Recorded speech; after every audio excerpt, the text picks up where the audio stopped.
নমস্কার বন্ধুরা, আমি নীলিমা কুকিং শো থেকে আজ বানাতে চলেছি খাসি মাংস। দিয়ে পরিষ্কার করে নিয়েছি, কড়াইটা বসিয়ে দিয়েছি, তেলও দিয়ে দিচ্ছি কড়াইতে পরিমাণ মতন। আমি যে কড়াইতেই যত সম্ভাবনা মাংসটা বানাবো, দেখি কিভাবে হয়, কেমন হয়। দিয়ে দিচ্ছি তেজপাতাটা, আর আমি কেটে রাখা আলুগুলো ভেজে আগে তুলে নিচ্ছি।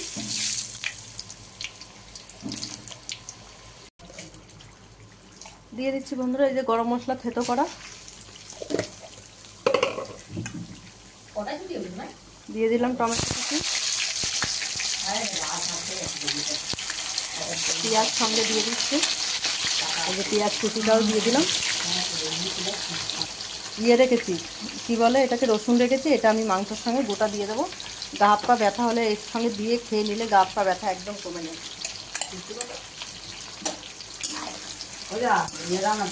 দিলাম পরিমাণ মতো রসুন বাটা,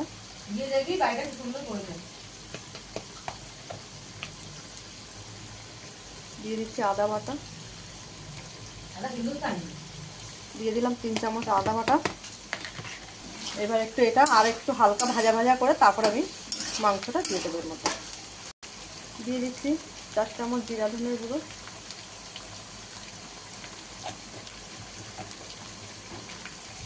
আমি দিয়ে দিচ্ছি 1/2 চামচ গোলমরিচের গুঁড়ো, দিয়ে দিচ্ছি লঙ্কার গুঁড়ো 4 চামচ লঙ্কার গুঁড়ো দিয়ে দিলাম। দিয়ে দিচ্ছি পরিমাণ মতন হলুদ গুঁড়ো, দিয়ে দিলাম পরিমাণ মতো নুন,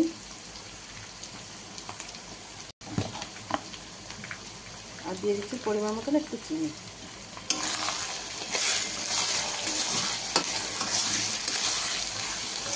এবার দিয়ে দেবো মাংসটাকে, এটা গোটা রসুন রাখা, আর এই যে আমি মাংসটা আস্তে আস্তে দিয়ে দিচ্ছি সব দিয়ে আমি এবার ঢাকা দিয়ে দিয়ে এটাকে কষবো।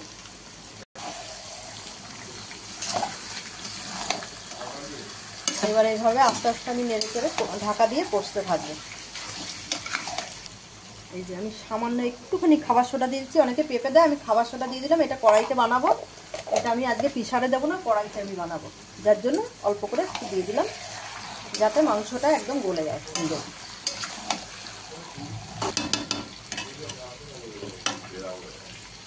এই যে আমি দিয়ে দিলাম ঢাকা। আমার মাংস হয়ে গেছে, এবার আমি নামিয়ে দিচ্ছি।